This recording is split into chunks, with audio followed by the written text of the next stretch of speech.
Salut les amis, le débrief du Grand Prix d'Espagne qui avait lieu du côté de Barcelone. On va en parler dans les pistonnés pour ce rendez-vous traditionnel du lundi. Avec moi, monsieur Hamza Ramani, monsieur Brice Germain. Comment ça va les gars? Est-ce que vous avez passé un bon week-end?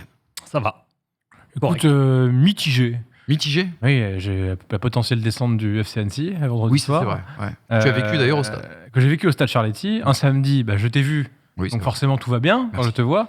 Et un dimanche, vanille fraise. Exactement. Il était du côté du Merguez Tuning Show, voilà, exactement. On te demandera pas si tu as passé un bon moment ou pas. Des bonnes merguez, du bon tuning. Bon, écoute, c'était très bien. Les gars, on regarde un petit peu le programme, bien sûr, à vivre tout de suite dans cette vidéo avec les 4 enseignements qu'on a retenus du Grand Prix d'Espagne. On va forcément parler de Mercedes. Sont-ils devenus les meilleurs des autres ou est-ce uniquement une étoile filante? Ferrari et Aston seront également au programme et on n'en dira pas forcément beaucoup de bien. On parlera du paradoxe McLaren. On n'a pas beaucoup parlé de McLaren dans cette saison. Et surtout, vous le verrez, une alerte enlèvement. Où es-tu, Valtteri Bottas? On en parlera bien sûr dans cette émission. Est-ce que, déjà pour commencer, excusez-moi, on n'en parlera pas cette semaine, de la 40e victoire quand même de Max Verstappen qui se rapproche de Ayrton Senna. Et tu avais quelque chose à nous dire, Brice, à ce sujet? Oui, je voulais revenir sur les déclarations de Max Verstappen en début de week-end qui disait que concrètement, il ne comprenait pas ce que faisaient les autres écuries, puisque visiblement, personne n'arrive, malgré toutes les updates, à revenir sur Red Bull. Je commence à me dire aussi que moi, pareil, je commence à pas comprendre. Est-ce qu'on n'a pas du mal aujourd'hui à retrouver des personnes qui savent faire l'aérodynamique nécessaire à cette réglementation 2022? Est-ce qu'on n'est pas encore en train de chercher à comprendre comment elle fonctionne, alors que visiblement, il n'y en a qu'un qui semble l'avoir réellement comprise de bout en bout, il s'appelle Adrian Newey. Donc, est-ce qu'aujourd'hui Red Bull est beaucoup plus forte que les autres ou est-ce qu'aujourd'hui les 9 autres écuries sont beaucoup moins fortes que ce qu'elles auraient dû l'être? C'est une question que je me pose et quand je vois que les packages amenés ne fonctionnent que par rapport aux autres écuries, mais quasiment jamais par rapport à Red Bull, puisqu'on se retrouve avec le même écart sidérant entre Red Bull et les autres, je commence à m'interroger sur le niveau actuel des techniciens qui peuvent être présents chez les autres écuries. On sait qu'on sort d'une ère de moteur. Est-ce qu'on n'a pas tout misé sur les motoristes jusque-là et qu'au final, maintenant, au niveau aérodynamique, on pêche un petit peu dans les autres écuries que celles dominées par Adrian Newey et Red Bull? Je pense qu'on est tous tombés sur cette incroyable photo du fond plat de la Williams Red Bull et de la Williams. Ouais. Rien Et à là, voir. le comparatif, il est Saisissant. La concurrence, on va en parler beaucoup dans ce débrief. Et vous le verrez, Red Bull, on en parlera un petit peu plus tard dans la semaine. Ce sera mercredi. On lance tout de suite justement le débrief du Grand Prix d'Espagne, 7e manche du championnat du monde 2023.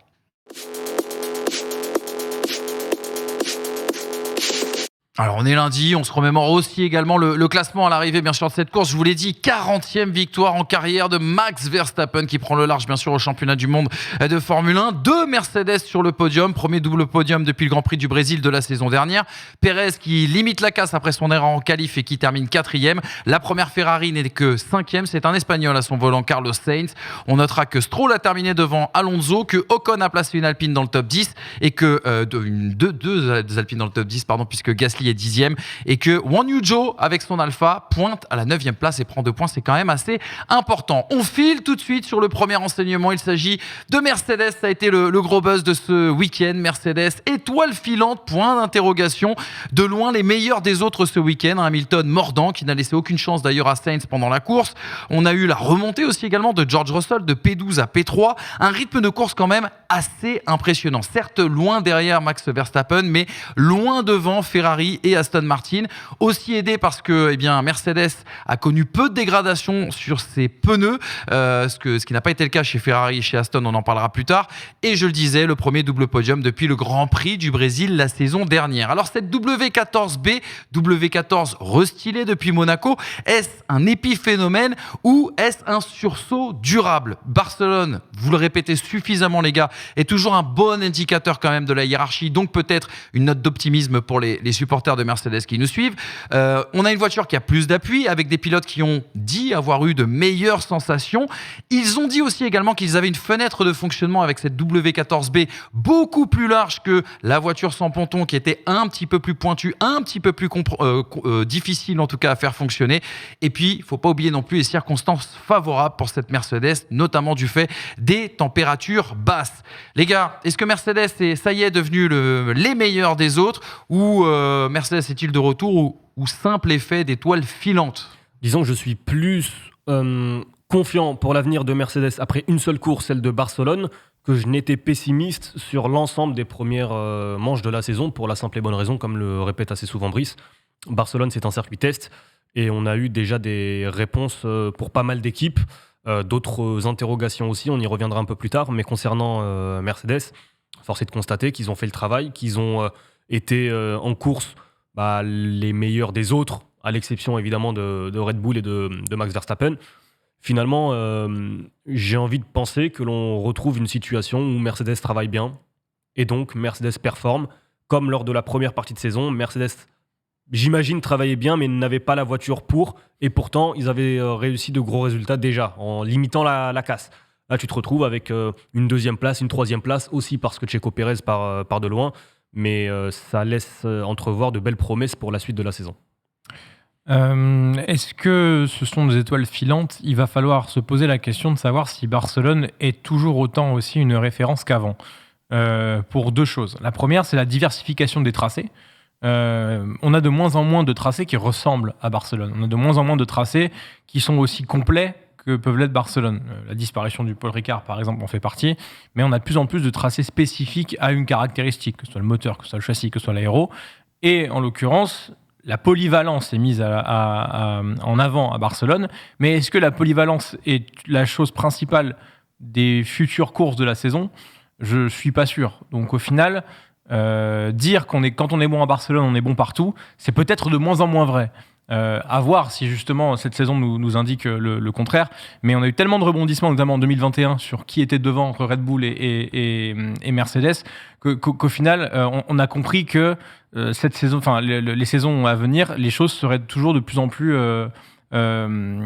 isolées et non pas génériques comme dans le temps on pouvait avoir avec Barcelone. Ensuite, on a eu aussi ce changement de dernier virage à Barcelone qui fait que la partie châssis est moins mise en avant. Quid des parties châssis pour la Mercedes ? On a vu que du coup, effectivement, sur un tracé de virage rapide, elle dégradait moins ses pneumatiques que les autres, donc elle était plus à l'aise sur l'ensemble d'une course, qu'elle ne l'était d'ailleurs sur une qualification. C'est vrai. Donc, en performance pure, on n'est pas encore là du côté de Mercedes. Par contre, en gestion de course, chose qui a toujours été bien, même l'année dernière pour Mercedes, à peu près, on a fait un gros pas en avant et sans circonstances particulières, si ce n'est l'absence de Checo Pérez. À voir si ça va durer dans le temps, effectivement, mais on est loin encore d'avoir trouvé l'update qui ferait qu'on retrouverait une lutte. Pour le moment, on a 2 et 3 parce que c'est la deuxième force. Est-ce que l'écart n'est pas trop conséquent aujourd'hui pour que tu puisses te dire un seul changement dans la voiture, une seule pièce apportée, même un changement total de philosophie te permettra de gagner une seconde au tour et d'aller chercher Red Bull? Le principe de cette réglementation, c'est justement qu'il n'y ait pas de botte secrète normalement, puisque beaucoup plus d'éléments sont standardisés. Et normalement, en fait, si la philosophie est entre guillemets concordante entre là où passe l'air sur l'aileron avant, le fond plat, puis sur les pontons, puis sur l'aileron arrière en arrivant derrière depuis les sidepods, normalement, en fait, c'est comme ça que tu fais une monoplace qui va être gagnante. Tu vas plus avoir de DAS, tu vas plus avoir d'éléments particuliers qui feront que tu as un secret qui n'est pas trouvable. Ce qu'il faut maintenant, c'est comprendre le concept. Aujourd'hui, ils sont arrivés certainement avec un package plus sain, mais ça fait 2 courses qu'ils l'ont, donc ils ne l'ont pas optimisé ni compris. Et ça, pour moi, c'est l'essence même de la manière dont ils vont revenir, c'est comprendre leur package, parce qu'ils sauront comment le faire évoluer. Là, ils ont un nouveau package qui démarre. On ne peut pas dire qu'il a démarré à Monaco, ce package. Pas forcément inquiet dans l'aspect compréhension. Comment évoluera cette voiture ? Comment marche-t-elle déjà chez Mercedes ? Autant il y a d'autres équipes en rouge, par exemple, où tu peux te poser des questions, autant Mercedes nous a toujours prouvé par le passé, pendant la domination et même après la saison 2021, tu en parlais tout à l'heure, qu'ils étaient capables justement de rebond, de compréhension et de vitesse de réaction. Mais est-ce que tu n'es pas biaisé par l'aspect moteur de Mercedes qui a dominé sur ce plan-là durant 7 ans et qui n'est pas... La Mercedes n'a jamais été la meilleure voiture aérodynamiquement parlant, même dans ces années-là. Je te rappellerai que la saison 2022 est une saison où à Imola, Lewis Hamilton termine à 1 tour de Max Verstappen. Au Brésil, George Russell gagne la course. Donc, en 2022 déjà, alors que l'ère des moteurs était révolue, entre guillemets, tu te retrouvais avec une Mercedes qui était capable de... Enfin, qui luttait déjà à se qualifier en Q3 en début de saison et qui se retrouvait à jouer des victoires en fin de saison. Interlagos, c'est un circuit aussi très particulier. C'est pour ça que c'est surtout que la fin de saison, il joue la victoire. Oui. Toi, Hamilton à Austin, il joue la victoire aussi. Il se fait passer en toute fin de course par Max Verstappen. Le développement, je partage pas forcément ton inquiétude. En tout cas, J'ai hâte de voir sur plusieurs courses, en fait. Nous tous, bien évidemment, ce qui est assez rassurant, c'est les propos des pilotes à la fin de cette course qui expliquent que la fenêtre de performance de cette voiture est beaucoup moins circonstancielle, semble être beaucoup moins circonstancielle en tout cas que le précédent modèle. Un élément extrêmement important, Toto Wolff tu le disais, c'est que le fait qu'il y ait des températures ni trop élevées ni trop basses a aussi permis justement ce fonctionnement et cette faible dégradation des pneumatiques. On a démarré la course à 35 degrés au niveau de la température de piste, on l'a terminé à 27 degrés. Peut-être que si demain, sur un été européen assez chargé, assez élevé en termes de température, tu te retrouves à des 40 ou 45 degrés en température de piste, peut-être qu'à ce moment-là, Mercedes aura plus de difficultés. Ça, on ne le sait pas. En tout cas, sur cette configuration-là, ils ont tourné à 2-3 dixièmes environ autour de Max Verstappen, en tout cas pour Lewis Hamilton. Et il y a un élément aussi qui m'a fait... ça a été une mauvaise surprise malheureusement pour Ferrari, c'est que lorsque Carlos Sainz entre au stand et chose des pneumatiques médium neufs, il tourne à peine 1 ou 2 dixièmes plus vite que Lewis Hamilton. C'est ce qui lui a permis aux Britanniques de ressortir loin devant, de le dépasser facilement et de ressortir pas très loin derrière. Une chose importante aussi, j'arrive pas à charger ma data. Parce que le réseau est terrible, désolé. J'arrive pas à charger ma data, mais il me semble que les deux Mercedes sont les seuls à avoir fait soft, medium soft. Ouais. Dans ce Grand Prix, ce qui veut, cet avantage est considérable quand même. Totalement. À avoir réussi à faire le même nombre d'arrêts et avoir au final, sur tout le long de la course, une gamme d'écart pneumatique avec tout le monde. Parce que Verstappen a fait quoi ? Medium, hard, soft ? Ouais, c'est ça. Parce que je pense que l'idée de Verstappen est sans doute de faire un arrêt. Et il est poussé par ce deuxième arrêt de Mercedes. Donc ils font 2 stops avec, sur 2 tiers de la course, une gamme d'avantages sur Max Verstappen. Pas sur tout le monde, parce que beaucoup de monde est parti en soft, mais ils ont réussi à faire ça sans la moindre inquiétude pneumatique. Et c'est quand même énorme. Tout en sachant que sur le premier relais en pneumatique soft, les deux pilotes, donc Russell et Hamilton, n'ont pas eu de perte significative au niveau du temps autour. Et c'est les derniers à s'arrêter d'ailleurs. Oui, ce qui veut dire qu'ils auraient peut-être pu pousser. Alors Hamilton a couvert du coup Hamilton et Russell au tour suivant, mais effectivement, ils faisaient partie des derniers à s'arrêter. Hamilton et Russell s'arrêtent avant Max Verstappen ? Juste avant Max Verstappen. 31 Hamilton, 32 Russell et 33 Verstappen. Et puisqu'on parlait d'une lutte Aston Martin, Mercedes, Ferrari, ils s'arrêtent. Combien ? Allez, 8-9 tours après, Charles Leclerc en dur. Exactement. Donc, imaginez juste la tenue des gommes. Alors après, encore une fois, la voiture, cette année, il faut la rendre stable. Si elle est stable, elle n'usera pas les gommes. Donc, automatiquement, s'ils ont réussi à trouver quelque chose, notamment grâce à Mick Schumacher au simulateur, et ça, Lewis Hamilton en a beaucoup parlé, s'ils ont trouvé quelque chose à ce niveau-là, oui, la voiture va être beaucoup plus agréable à conduire. Et qui dit plus agréable à conduire, dit plus de confiance et donc plus de performance. Après, encore une fois, et peut-être qu'on conclura là-dessus, mais on va s'emballer sur une 2e place et une 3e place de Mercedes parce qu'elles ont l'air de revenir. Il y a un gap à aller combler. Exactement. Et pour le moment, on n'y est pas du tout. Exactement. Mais il y a de l'optimisme chez les pilotes. Et regardez, on pourrait peut-être avoir une annonce là dans les heures qui arrivent. Regardez cette déclat de Lewis Hamilton en conférence de presse, c'était hier, à propos de sa prolongation. Je n'ai encore rien signé, mais nous avons un point avec Toto ce lundi. Alors j'espère que nous pourrons annoncer quelque chose. Je pense juste que nous allons prendre le temps et nous asseoir autour d'un café. Ça va prendre une demi-heure. J'ai plein d'autres réunions ce lundi, mais il est prévu qu'il y en ait une tout à fait spéciale avec Toto pour parler du contrat. Si Hamilton re-signe avec Mercedes, c'est peut-être aussi qu'il est convaincu par cette W14B. On l'imagine. Et puis il y a un autre point très important pour conclure, c'est la fiabilité encore une fois des deux pilotes.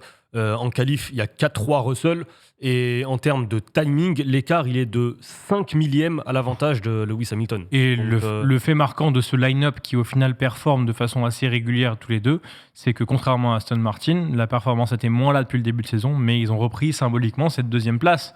Et Aston Martin, puisque un week-end sans pour Aston Martin, ça veut dire un week-end sans beaucoup de points, ceux d'Alonso, alors qu'un week-end avec pour Mercedes, c'est un week-end où on met non seulement les points de la 3e place comme Alonso le faisait, mais aussi les points de la 2e.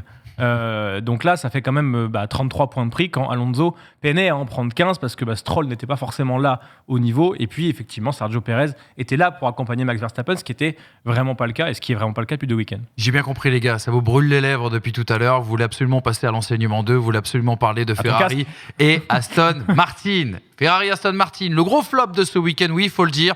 Une Scuderia, on l'a dit, cataclysmique. Week-end catastrophique de Charles Leclerc. P19 en Q1, éliminé des Q1, P19 sur la grille. Il y a eu cette stratégie que personne n'a absolument compris. Je crois que même chez eux, ils ne l'ont pas compris. Sainz, incapable de garder du rythme sans dégrader ses pneus, ce qui fait qu'il n'a jamais été à la lutte, notamment avec les deux Mercedes. Que d'incompréhension, aucune explication. C'est les propos notamment de Frédéric Vasseur qui dit on ne comprend pas. Par exemple, Charles Leclerc a utilisé 2 sets de pneus hard et à chaque fois, on a eu 2 types de performances très différentes. Et puis, tu viens de le dire, Brice, ce retard qui se creuse, on le verra un peu plus tard dans cette émission, le retard qui se creuse au classement des constructeurs avec Mercedes et Aston Martin. Aston Martin aussi également, c'est un peu le premier week-end sans. Alors avant Barcelone, on se rappelle que Aston avait un peu souffert sur les longues lignes droites de Bakou, mais Fernando Alonso avait quand même terminé au pied du podium 4e à l'époque. Il y a eu surtout la mauvaise surprise, trop de dégradation sur les pneus et donc du coup, un manque cruel de rythme. Ils n'ont pas pu attaquer sur leur gomme à part lorsqu'ils ont changé sur leur 2e relais, me semble-t-il, ou 3e relais. Un week-end solide quand même pour Lance Stroll, il faut le dire. Et puis, quelque chose qui vous a beaucoup étonné, vous, viewers, vous, passionnés de Formule 1, Fernando Alonso qui n'a pas attaqué le fils du patron. Et je voudrais votre avis, bien évidemment, à la fin de ce topic. Les gars, énorme flop. Ferrari, c'était peut-être un petit peu plus attendu qu'Aston. Aston, c'est un peu la mauvaise surprise du week-end. Je commence par Ferrari. Tu t'y connais mieux sur Fernando. Je savais que tu allais démarrer sur Ferrari. Bizarre. Il y a plus à dire, je trouve. Hein. Oui, non, mais je te Je sens un manque total d'unité et de cap dans cette écurie. Pourquoi ? Parce que depuis le début de saison, on cherche à comprendre des choses chez Ferrari. Et au moment où on commence à les comprendre, on change de concept. Alors, je veux bien qu'on n'ait pas envie de prendre du retard sur Mercedes. Mais si tu n'as déjà pas fini de comprendre, t'as Ferrari de 2023 avec cet aileron arrière qui bouge, on tente 2 axes, et puis on en tente 1. Et puis d'un coup, il est rapide en virage rapide, et puis d'un coup, il est plus rapide en virage rapide, et puis d'un coup, on a de la vitesse de pointe, et puis finalement, on n'en a pas. Essayez de comprendre les caractéristiques forces et faiblesses de votre monoplace pour régler les faiblesses. Là, on ramène un nouveau package. Bon, peut-être qu'on se dit finalement que les tests en soufflerie donnent quelque chose qui est vraiment meilleur et que ça sert à rien de développer à fond l'autre concept comme l'a fait Mercedes. Il faut passer sur celui-ci. Sauf qu'en passant sur celui-ci, de l'aveu même des pilotes, la voiture, elle est possédée. La voiture, elle est possédée par l'esprit de Mattia Binotto, j'en sais rien. Mais en attendant, relais hard, dans le premier relais, tout allait bien pour Charles Leclerc. Derrière, un relais en soft où il est plus lent que l'Alpine. Et un dernier relais en hard qui ressemble finalement à la qualification où il a un train arrière qu'il ne peut pas maîtriser. Le tout mis ensemble fait une monoplace qui est incompréhensible. Et de l'autre côté, quand je dis que c'est un manque d'unité, t'as Carlos Sainz qui dit « Nous avons identifié tous les problèmes ». Ah bon. Il dit « Oui, notre problème, c'est qu'on est lent dans les virages rapides ». Effectivement, vu le nouveau tracé de Barcelone, c'est compliqué de performer là-bas. Et puis, de l'autre côté, t'as Fred Vasseur, au milieu des deux en soi, même au-dessus des deux, qui te dit « On manque cruellement d'inconstance ». Donc, d'un côté, t'en as un qui te dit inconstance, l'autre qui te dit incompréhension, l'autre qui te dit j'ai tout compris. Qui dit vrai. Mais au final, comment ils travaillent pour la développer ? Moi, au vu des déclarations, encore une fois, nous, malheureusement, on peut se baser que sur la communication et ce qu'on voit en piste à travers les caméras qui sont présentes sur les circuits. Mais à travers la communication, il y a quand même un manque cruel de vision vis-à-vis de cette Ferrari et surtout comment la rendre meilleure. Moi, j'ai peur d'une chose, c'est qu'on développe le syndrome As avec cette monoplace, qu'elle soit née 2e, / 3e, / 4e force et qu'elle finisse réellement 4e force parce que Mercedes est en train de trouver des solutions, parce que l'Aston Martin semble plus saine au global et qu'au final, au vu des déclarations et au vu des performances en piste, moi, je vois pas d'espoir particulier comme ça de retour au très haut niveau rapidement de la part de Ferrari. La manière dont Charles Leclerc revient, c'est très pénible en course. C'est super pénible. Il revient à une 11e place grâce à la pénalité de Tsunoda. Mais sinon, son premier relais est bon, mais après le premier relais, tout se réeffondre. Comment il reste bloqué derrière l'Alpine si longtemps ? Et c'est pas comme s'il était bloqué par un manque de DRS ou un manque de dépassement. Il est bloqué à 3 secondes. C'est-à-dire que on retrouve le syndrome qu'il avait à Miami de se faire repasser par Kevin Magnussen au début de la course et il restait bloqué longtemps derrière la Haas. Donc cette Ferrari, quand même, non pas qu'elle est mal née, mais sa fenêtre de performance est tellement incomprise qu'au final, elle n'est utile qu'à de très rares moments, et pour le moment, on ne l'a pas vu à son plus haut niveau. Il faut bien se dire une chose. Charles Leclerc, cette saison, qui est censé être le top pilote de Ferrari, sur 7 courses, n'a fini qu'une seule fois dans le top 5. Ouais. C'est dramatique. La stat est. 3 courses hors des points. 3 3 courses. abandons, ce qui s'est passé à Barcelone. Et... C'est dramatique. Et là, à Barcelone, 3 sur 7. là, à Barcelone, le plus dramatique pour lui, c'est qu'en qualification, il n'y a pas de problème technique. Il sort en Q1 parce que la voiture est tout simplement inconduisible.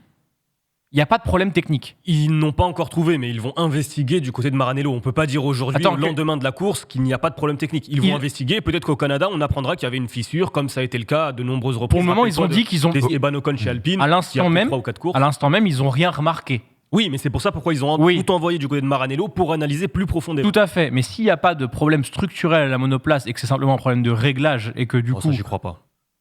Attends, si tu règles mal un train arrière et ton train arrière tu le comprends pas, je vais te dire que tu vas te le traîner comme une caravane.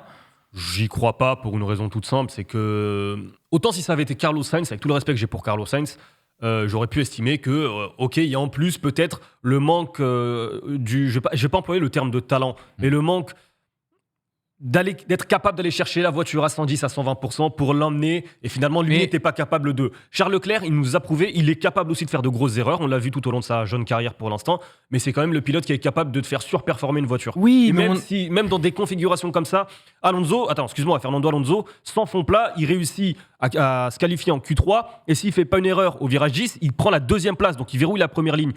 Moi, je pense que Charles Leclerc, il est capable de faire surperformer une voiture, même en cas de problème de réglage. Si la voiture était foncièrement mal réglée, ce qui n'était pas le cas de l'Aston Martin, qui avait un problème bien identifié.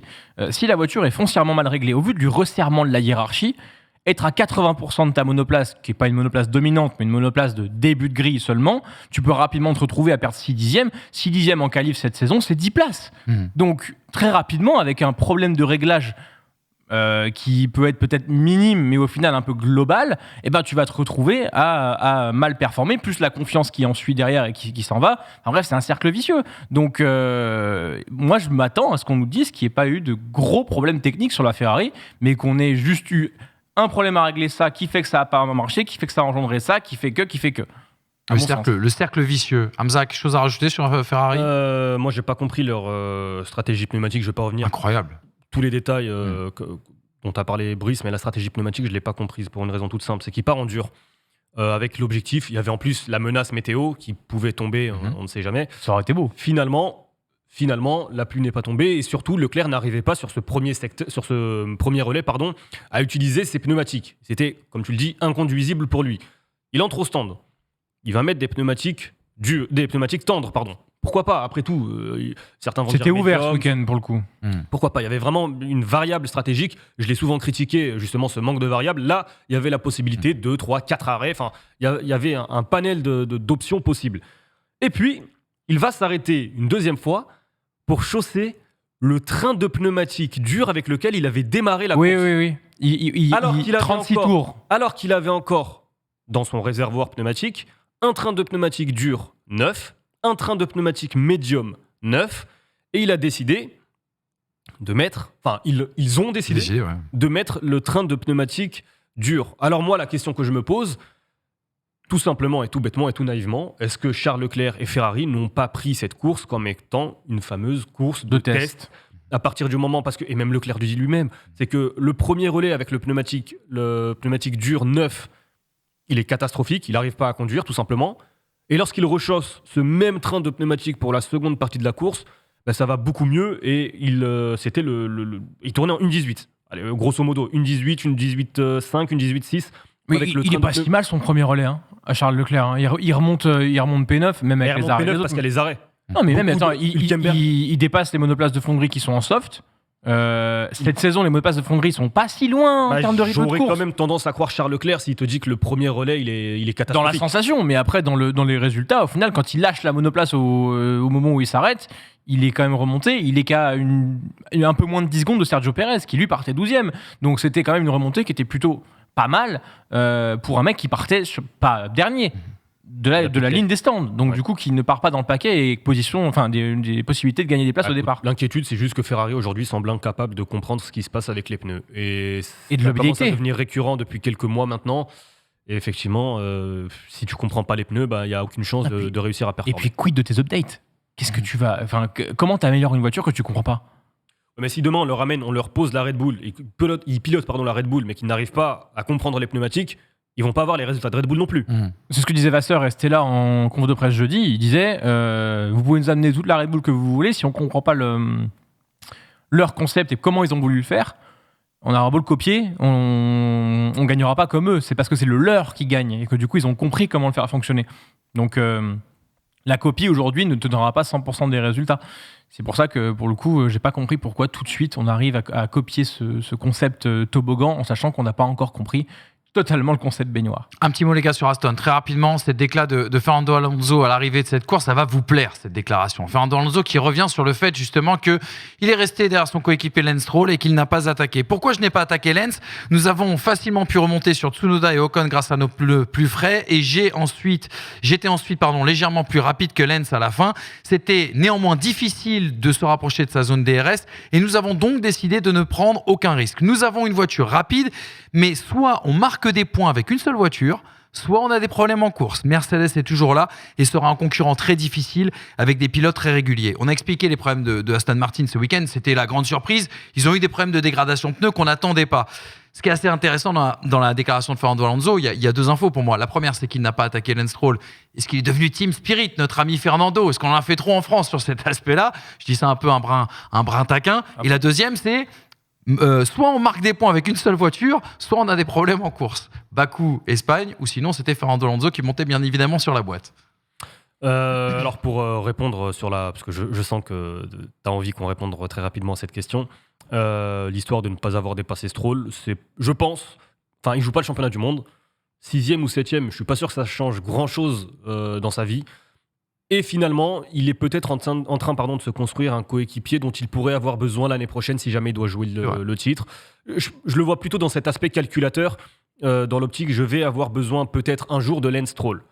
Parce qu'aujourd'hui, encore une fois, 6e, 7e, il tournait une seconde plus vite quand il avait le clean air, il revenait à une vitesse folle sur Stroll. Franchement, sa déclaration, c'est du bullshit. S'il veut le passer, il le passe sans aucun problème. La zone DRS, voilà, il a aussi peut-être voulu redonner confiance à Lance Stroll qui a eu un début de saison compliqué, mais un peu à l'inverse de ce qu'a fait Verstappen avec Perez l'année dernière, où justement il l'a pas aidé dans l'optique de la deuxième place. C'est vrai. Là, Alonso, il est peut-être calculateur en se disant voilà, j'en aurais peut-être besoin en 2024. Donc à ce moment-là, voilà, on pose des bases saines, entre guillemets. Et puis effectivement, Stroll, il fait une course extrêmement solide de son côté. Ça aurait été cruel, même si logiquement, il y a quand même un chrono, il y a quand même des temps, et les temps nous montrent qu'Alonso était plus rapide. Stroll, il fait peut-être sa meilleure course de la saison, il fait un gros départ. 3e, il passe rapidement Lewis Hamilton.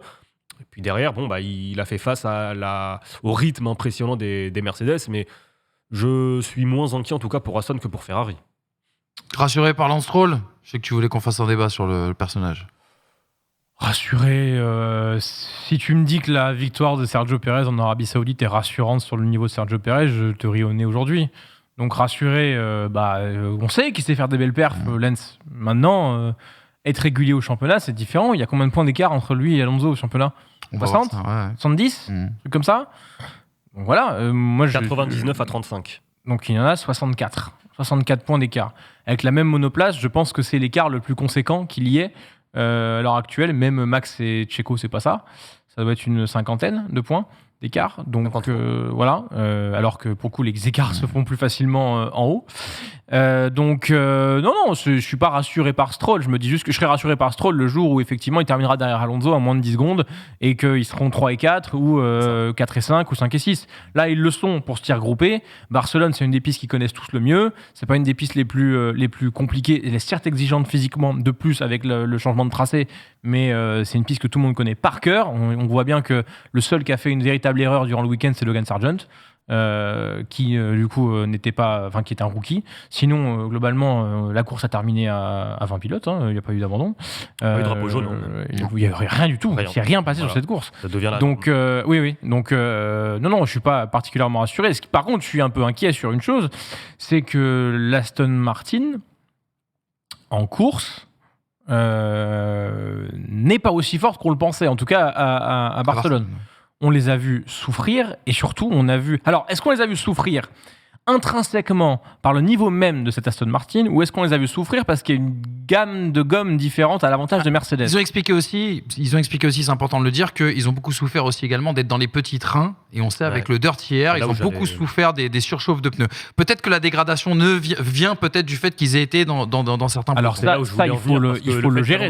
Le fait qu'Alonso parte loin, forcément, ça a joué sur la course. On le dit souvent, le peloton aujourd'hui, il est tellement regroupé qu'il est même parfois difficile de dépasser parce que avoir 5 centièmes ou 1 dixième d'avance, ou en tout cas un rythme plus rapide d'1 dixième sur le concurrent que tu as en face de toi, ça ne te permet pas de passer. Est-ce que si Fernando Alonso part 2e ou 3e, est-ce qu'il a le rythme d'Hamilton? Est-ce qu'il a le rythme de Russell? Ça, malheureusement, on n'aura pas la chance. Stroll est parti.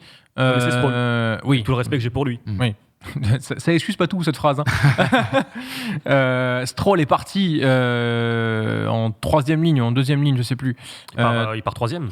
Non, 4e. Non, il part 4e derrière Lewis et il passe. C'est Norris. 4 et il se retrouve 3. Non, c'est Norris qui part 3e. Oui, donc il part 5. 4. Par 5, du coup, c'est Hamilton qui est 4e. Oui, il part 5 même. Non, il se retrouve P3 rapidement. Il n'est pas au talon de Carlos Sainz non plus en début de course.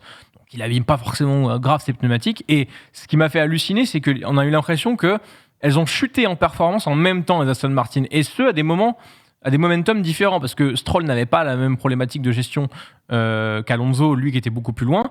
Et Russell butait sur Alonso, Hamilton butait sur Stroll, et à 2 tours d'intervalle, je ne sais plus quel tour c'était, je pense que si tu l'as, je ne sais pas, mais Stroll se fait dépasser par Hamilton, et juste avant, Russell passe Alonso. Et à ce moment-là, on a vu les Aston Martin commencer à décliner. Donc je pense quand même... 7, 8e tour, je crois. Oui, et vraiment, ça s'est passé en l'espace d'1 minute 30. Et à partir de ce moment-là, tout le monde a commencé à se rapprocher. Même Ocon était stabilisé avec l'écart de Lance Stroll. Donc je pense que peut-être il y a une chose à analyser sur la course là-dessus, en tout cas peut-être sur la dégradation. On disait qu'elle était très économe en gomme. Peut-être que on est arrivé sur des circonstances de course, en tout cas sur des évolutions qui font que l'Aston Martin, attention sur la gestion des gommes, parce que si on veut garder ce niveau d'être 2e ou 3e fort du championnat, ils ne pourront pas se permettre de faire 6 et 7 et de laisser Mercedes en haut tout le long. Preuve en tout cas que le débat qu'on veut faire sur la révolution 2022 et le retour du Dirty Air prend aussi également du poids, et je pense qu'il arrivera dans plusieurs semaines. Parlons du paradoxe McLaren en 3e enseignement, les gars. McLaren béni des dieux le samedi, après un début de saison cauchemardesque. On a eu quand même un Norris, 2 voitures qui sont invitées en Q3, Norris qui est en 2e ligne à 3e position, Piastri qui nous fait P9, une McLaren qui marche bien sur la piste froide comme à Monaco. C'était les propos notamment bien sûr de Oscar Piastri après la qualification samedi. 2 voitures dans le top 10, on le rappelle, la semaine dernière du côté de Monaco. Et puis s'il y a eu un samedi béni des dieux, on a eu un dimanche en enfer. Norris avec cette course ruinée dès le premier virage, cet accrochage avec Lewis Hamilton, et puis Piastri qui finit malheureusement 13e à l'arrivée alors qu'il partait dans le top 10. Elle est incompréhensible cette McLaren. Pas tant que ça. Il fonctionne à Monaco, piste froide. Il fonctionne en Espagne, piste froide. C'est ce que Lando Norris a expliqué au micro de la F1 TV. Ils savent que concrètement, leur niveau n'est pas les points. Et en plus de ça, Lando Norris, s'il a bien prouvé une chose, c'est que qualification sur piste changeante, il est très fort. Je rappelle la Russie. Pas en course. Qualification. J'ai juste dit qualification. Russie 2021. 2021.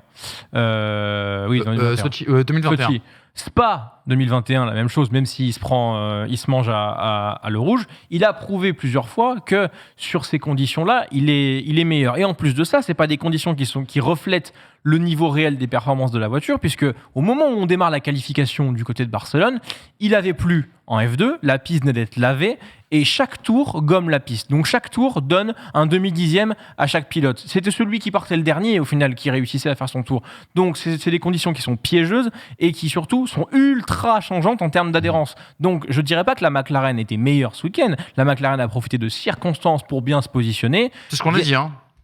On n'a pas dit qu'elle était meilleure ce week-end. Alors, excuse-moi, parce que paradoxe, j'avais entendu genre très bonne en qualif, mauvaise en... Non, pas du tout. Le paradoxe, c'est que cette voiture était nulle part en début de saison et que par épisode, elle marque des points quand même. Par rapport au début de saison. Un peu sévère quand tu fais. Il y a des circonstances, je l'entends. Il y a pas mal de pilotes, dont Piastri, qui ont manqué leur dernier tour de qualification. Piastri, Alonso notamment, mais pas seulement. Ils sont vraiment plusieurs, notamment sur ce virage 10, avoir perdu de gros dixièmes, du coup, quelques places potentielles sur la grille de départ. Maintenant, la 3e place de Lando Norris, moi je veux bien, qu'il n'y ait pas Pérez, moi je veux bien, qu'il n'y ait pas Charles Leclerc, que Fernando Alonso il fracasse son fond plat en Q1. Mine de rien, conditions changeantes, certes, donc situation peut-être plus compliquée pour les pilotes où la moindre erreur, elle est payée cash, et on l'a vu même pour les pilotes expérimentés, il répond présent, il fait une 3e place. Alors, je suis d'accord, la McLaren, ça ne vaut pas une 2e ligne. Aujourd'hui, même en qualification, on le voit avec le paradoxe As aussi, où Hülkenberg va se qualifier 7e. Puis en course dégradation, tu redescends et tu redescends tout au fond. J'ai envie de te dire quand même que ça vaut quelque chose. On ne peut pas dire parce que la piste est froide, parce que c'est le dimanche, parce qu'il fait 34% d'humidité, que cette voiture ceci, cette voiture cela. Moi, je pense vraiment que la McLaren aujourd'hui, alors personnellement, je ne la comprends pas. Je ne sais pas comment elle peut performer, comment elle peut ne pas performer, pourquoi est-ce qu'elle réussit à fonctionner le samedi et pas le dimanche. Juste ce que je note factuellement, c'est que tu as 2 McLaren qui entrent en Q3 et il y a très peu d'équipes qui ont réussi. Il y a Alpine, il y a Aston, Mercedes, forcément. Mais au final, pas Mercedes, tu as 2 pilotes qui font une Q3 avec Piastri, ce qui quand même est à souligner. Ça reste un rookie. Et vous savez, ma fameuse campagne de laisser du temps à tous ces jeunes pilotes qui débarquent en Formule 1 et tous ces transferts. J'ai l'affiche en tête. Ben voilà, parfait. Donc voilà, le samedi, il vaut quelque chose. Après, il y a le dimanche, effectivement, mais quand tu entends la réaction des 2 pilotes, Piastri, il ne s'attendait pas à terminer dans les points, et Norris, il espérait terminer 9e ou 10e à la régulière. Malheureusement, là aussi, on ne saura pas ce que ça donne à cause de cet accrochage au premier tour. Mais je suis dans le flou total, je suis incapable de te dire si aujourd'hui McLaren, ça peut se battre avec Alfa Romeo, si ça se bat avec As. Est-ce que c'est la 6e, la 7e, la 8e, la 9e force? Mais j'ai peut-être la réponse. Incapable de te répondre. J'ai la réponse de Lando Norris. Regarde ce qu'il nous dit, Lando Norris, très rapidement. Je ne fais pas toute la citation, mais la fin est intéressante parce que vous avez déjà expliqué ce qu'il dit sur le début. Il dit, pour parler du Canada, au Canada, nous aurons probablement la 7e ou 8e voiture la plus rapide. Donc, on ne devrait pas se battre pour les points. Voilà. Et puis Norris, mine de rien, là aussi, ça joue dans une lecture de course. J'emploie souvent le terme à la régulière. Là, justement, c'était une course à la régulière. S'il y avait eu la voiture, alors ça fait un immense si, mais s'il y avait eu cette voiture de sécurité, Norris, il aurait pu revenir, et là aussi, on ne sait pas ce que ça aurait pu donner, parce qu'il ressort, Norris, je crois, il a 50 secondes quasiment de la 19e place. Donc sa course, elle est ruinée dès le 2e virage. Pas à Barcelone que tu mises sur une safety. Hein. On est d'accord. Pour en revenir à ce que tu disais par rapport à la hiérarchie, et tu ne sais pas, toi, où placer cette McLaren, j'en reviens à ce que je disais au début de l'émission. Est-ce qu'on peut encore aujourd'hui parler de hiérarchie sur l'ensemble d'une saison avec une réglementation qui est faite pour que les upgrades soient faits dans une philosophie assez similaire, que au final les écarts, faut quand même le dire, à part Red Bull dans l'histoire de la F1, comme le disait Jean-Luc Roy, n'ont jamais été aussi resserrés que maintenant. Donc, est-ce qu'il y a vraiment une écurie qui est 5e force du plateau aujourd'hui? Est-ce que Alpine est vraiment 5e force du plateau? Est-ce que McLaren est réellement 8e force du plateau ou 6e force du plateau? Je pense que ça dépend des Grands Prix. Et que du coup, on saura que par un critère de points qui est la 3e ou la 4e ou la 5e force. Mais aujourd'hui, venir dire je ne sais pas où positionne McLaren, McLaren est peut-être 4e force au moment où la piste est froide, parce qu'ils constatent eux-mêmes qu'ils ont beaucoup plus de facilité à faire fonctionner ces monoplaces quand la piste est froide. Mais il n'y a pas un écart de 6 dixièmes entre la McLaren et l'Alpine et de 6 dixièmes entre la McLaren et la Haas qui font que même en conditions changeantes, elle reste 6e force. Ça change tout le temps, tous les GP, et surtout à partir de Ferrari jusqu'à la fin de tableau. On a beau se dire aujourd'hui Williams c'est la dernière force, mais il y a des fois où Albon il joue les points. Complètement. Et ça n'arrivait pas au moment, à l'époque de Kubica et je sais plus qui il y avait. Et Sirotkin, un truc comme ça. Un mot pour les supporters de McLaren. Bon courage pour cet été, du coup, avec les explications qu'on vient de Après, donner. Ils ont récupéré Rob Marshall de Red Bull. Oui, t'as raison. Il y a un gros mercato chez McLaren. Il y a un gros mercato. Il arrive déjà début 2024, donc peut-être qu'il n'aura pas Complètement. d'influence avant 2025. Mais c'est vrai que c'est inquiétant à court terme. Les gars, j'ai une alerte et une annonce. Il faut qu'on passe à une bande-annonce tout à fait spéciale pour le 4e enseignement. Un vice-champion du monde a disparu. Ceci est une alerte enlèvement du ministère des Pistonnés. N'agissez pas seul. Si, et seulement si, vous disposez d'informations permettant de le retrouver, merci de contacter son avocat à l'adresse suivante, hamza-ramani@botasnestpasmonpère.com. Votre mobilisation est essentielle, la survie d'Alfa Romeo en dépend. Voilà, les gars. C'est qu'on a un clown parmi nous. Écoute, c'était cette nuit, je me suis dit pourquoi pas le tenter. J'espère qu'il n'y en aura pas une vraie aujourd'hui. Hein. Valtteri Bottas, non, oui, j'espère, on le fait avec humour bien évidemment. Alerte disparition, où est passé Valtteri Bottas 19e à Barcelone alors que Joe a marqué 2 points. Depuis Sakir, où il a marqué des points pour le premier Grand Prix de la saison. 2 éliminations en Q1 pour Valtteri Bottas, 2 fois P18, 1 fois P19 donc ce week-end. Et Joe qui a autant de points que lui, mais Joe qui a marqué sur 2 courses. Les gars, on va prendre 5 minutes juste pour parler de Valtteri Bottas. Qu'est-ce qui devient ? Alors, déjà, je vais... Honnêteté ou pas, est-ce un mensonge ou pas, est-ce une excuse ou pas, je suis obligé de donner la parole au pilote. Et Bottas, il a dit, vous allez sur son compte Instagram, en story, qu'il avait eu des dégâts très importants au niveau du plancher, ce qui a totalement empêché l'objectif d'aller marquer des points. Ça vaut ce que ça vaut. Est-ce vrai, est-ce faux ? Je ne suis incapable de te dire à quel point ces dégâts ont impacté la course de Bottas, mais je suis obligé de donner la parole à Bottas et c'est ce que je viens de faire. Après, à partir du moment où il y avait cette impossibilité de jouer pour des points, donc pour lui-même, il a joué pour l'équipe. Je vous rappelle et je vous invite à regarder la sortie des stands de Guan Yu Zhou au tour 37. Guan Yu Zhou, donc coéquipier de Bottas, il ressort juste devant Bottas, qui lui est juste devant Magnussen, et je crois qu'à 2 ou 3 secondes, tu avais Lando Norris. Bottas, qu'est-ce qu'il fait ? Et il le dit à la radio, je vais ralentir tout le monde pour permettre à Joe d'avoir un écart suffisant et d'être un peu plus tranquille pour se concentrer uniquement sur la lutte devant et d'aller chercher les points. C'est ce qui s'est passé. 37e tour, Joe sort devant Bottas. 39e tour, Joe compte 6 secondes 4 d'avance sur Kevin Magnussen au moment où Magnussen dépasse Bottas. Et au 44e tour, Joe il est 10e, Magnussen il est 17e. Donc, l'influence de Bottas sur cette course et sur le fait que Joe marque des points, elle est, je ne vais pas dire importante. Si, mais elle l'est quand même, bien sûr. Il y a quand même Joe qui fait le Avec taf. cette explication. Mais il y a quand même une part de responsabilité que l'on doit attribuer à Valtteri Bottas. Après, sur l'ensemble, sur le reste, sur son début de saison, là, effectivement, il y a une réelle inquiétude parce que je ne le vois pas. Mais est-ce que je ne le vois pas parce que c'est Bottas ou est-ce que je ne le vois pas parce que c'est Alfa Romeo ? Alors, pour compléter ce que tu dis, effectivement, on a tendance à sous-estimer l'impact que le choix d'un pilote peut faire dans le résultat final. Est-ce que l'écart de performance entre Joe et Valtteri Bottas était effectivement 9e et dernier 19e, pardon. C'est le Sargent qui dit, ouais. 9e et 19e, je ne sais pas. Effectivement, ce qu'il a fait à un moment donné, il a quand même tenté une stratégie qui était différente pour aider Guan Yu Zhou justement à s'en sortir. Après, ça a duré quelques tours. C'est pas non plus la folie. Cette saison, ça a duré que quelques tours, le fait d'essayer d'aider Guan Yu Zhou. Au final, il a fait sa course. Il lui a offert 6 secondes de gap. Oui, mais 6 secondes derrière que lui perd. Mais c'est que 6 secondes. C'est pas, il y a une, ça joue dedans, mais c'est pas non plus explicatif du fait que Guan Yu Zhou termine aussi loin devant lui. Sûr, oui, voilà. Ok. Je vais réussir à m'exprimer. Maintenant, on a interrogé Valtteri Bottas parce que ça commence à se voir en fait sur pourquoi il était cette saison clairement battu par Guan Yu Zhou.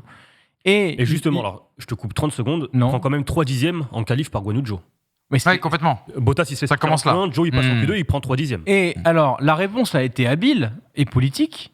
Il a dit, non, mais c'est pas moi qui ai régressé, c'est Alpha qui est pas bon, la voiture est terrible, et Guan Yu Zhou qui a fait une progression spectaculaire. Donc, c'est un peu facile. Mais en disant, en gros, donc oui, s'il n'y a pas le même écart de points que l'année dernière, c'est que Guan Yu Zhou fait du bon boulot, et traduction, la voiture a régressé. Mais que moi, je suis au même niveau qu'avant. Moi, je suis désolé, mais je trouve que cette communication est un peu fallacieuse, parce que, pour le coup, Guan Yu Zhou, certes, contrairement à Valtteri Bottas, n'est pas dans le même momentum de carrière que lui sur sa deuxième saison, qui a Théo Pourchaire qui pousse derrière en F2, et que lui doit prouver des choses au board de Sauber pour rester dans cette écurie, et peut-être même au board d'Audi, puisqu'on ne sait pas encore l'implication qu'ils auront en 2024. Mais donc oui, et Valtteri Bottas, lui, qui est en fin de carrière et qui concrètement, pour le moment, préfère se faire des momentum cyclisme avec Tiffany et faire des fashion looks. Et des facéties, quoi. Oui, voilà. On dirait du Vettel et du Raikkonen, quelque part. Mais c'est exactement ça. Enfin, Vettel, oui et non. Mais peut-être que je suis biaisé par la fin de saison qui était exceptionnelle du côté de Vettel. Mais je suis désolé, j'ai l'impression d'avoir un Kimi bis là. Une première saison très travailleuse avec l'équipe pour développer la monoplace, et puis au moment où on se rend compte que la deuxième monoplace elle ira nulle part et qu'on n'a pas les moyens de développer comme on veut, eh ben On prend ce qu'il y a à prendre du côté de Valtteri Bottas, mais si on finit dernier, c'est pas grave. Après, je dis pas que c'est Le mot de Ça la fin. ressemble, non mais ça ressemble à Raikkonen Très quand Le même. mot de la Je fin dis pour pas toi, que c'est Hamza. facile, mais c'est un peu ce que je disais la saison dernière avec Lewis Hamilton. Quand tu luttes tant d'années pour le titre, ou en tout cas Bottas luttait pour des victoires, des podiums, en tout cas il pouvait se battre, et que tu te retrouves aujourd'hui en fond de grille. Psychologiquement, En termes de motivation, je suis pas sûr que ce soit si évident de Parce que- switcher et d'aller chercher la un performance. Logan Sargent, il a une chèvre à conduire et pourtant il essaie de donner le maximum pour en tirer Lui, ce c'est qu'il ses peut. débuts, Voilà, c'est ce que voilà. tu disais tout à l'heure. C'est peut-être aussi la preuve de la limite de ces pilotes en fin de carrière qui retournent dans une équipe plus compliquée. C'est pas trop comme les footballeurs qui peuvent aider des clubs à se. Enfin, on sent que le retour technique n'est pas suffisant et que en piste, il faut quand même qu'il y ait une motivation certaine pour aller chercher quelque chose. Chose que Valtteri Bottas, en tout cas, en ce début de saison, a beaucoup de mal à faire. Merci les gars de nous avoir donné des nouvelles de Valtteri Bottas. Le jingle m'a fait peur tout à l'heure et au moins on sait que Valtteri Bottas est là. C'était notre sujet Faire ça préféré. à chaque fois, En avec tout cas, des trucs. l'homme le plus charismatique du paddock F1, il faut le dire, c'est ce qu'on a découvert en tout cas du côté Et du pas ironique, hein. Castellet. C'est pas ironique du tout. Classement, pilote, constructeur, très rapidement. Max Verstappen a fait le plein de points. C'est 53 points désormais d'avance sur Sergio Perez. On voit qu'Hamilton et Russell forcément remontent dans la hiérarchie. Peut-être un duel Alonso-Hamilton qui se profile pour la 3e, voire la 2e place, on le verra. Et puis bien sûr du côté des constructeurs, Mercedes qui prend le large à la 2e place, Aston Martin qui s'accroche, Ferrari qui est désormais à 34 et 52 points des deux belligérants devant. Oui, ça commence à coûter cher pour Ferrari. L'écart entre Ferrari et Mercedes, il est quasiment similaire à l'écart entre Ferrari et Alpine. C'est fou. Ça. C'est quand même un peu, Mais un peu c'est beau. moins facile de prendre les points en bas. Exactement. Les gars, si vous n'avez pas eu assez avec cette vidéo, n'oubliez pas que sur Winamax TV, bien sûr, on vous a proposé, concocté une très très belle vidéo, un beau débat sur Alpine F1. Peuvent-ils réduire l'écart à terme avec le top 3? C'est la question qu'on s'est posée. Et sinon, si vous n'en avez pas assez après ça, attendez mercredi. Mercredi, on aura un super débat notamment avec Red Bull. Doit-il chercher à concurrencer Max? Perez a-t-il déjà dit adieu, notamment au titre?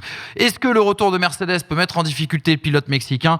Et faut-il un numéro 2 plus consistant chez Red Bull? Voilà le programme qui vous attend mercredi à partir de midi sur First Team Sport. Et pour se quitter, les gars, on est d'excellents analystes de Formule 1, mais parfois sur les previews et sur les prédictions, comme on a l'occasion de le faire sur Winamax TV, on peut parfois se planter complètement. C'était le cas notamment samedi. On se quitte avec ce très très bon extrait. À mercredi, les amis.